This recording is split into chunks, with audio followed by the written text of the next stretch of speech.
Magandang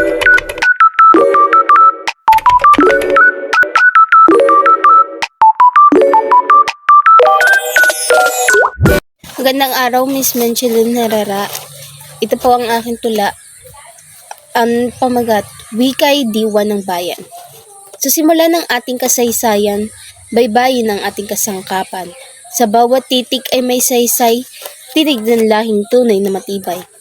Dumating ang banyagang mananakop, tinangka tayong patahimikin, alipin sa salitang dayuhan, ngunit sa puso't isip ng mamamayan, wikang katutuboy di pinabayaan. Sa panulat ni Bonifacio at Jacinto, sumibol ang wikang puno ng damdamin. Sa tula, liham at panawagan, nagbuklod sa ating adhika at kalayaan. Ipinaglaban sa batas at paaralan, wikang Pilipino yumabong at lumaganap. Sa telebisyon, libro at talumpati, pusong Pilipino'y muling humuni.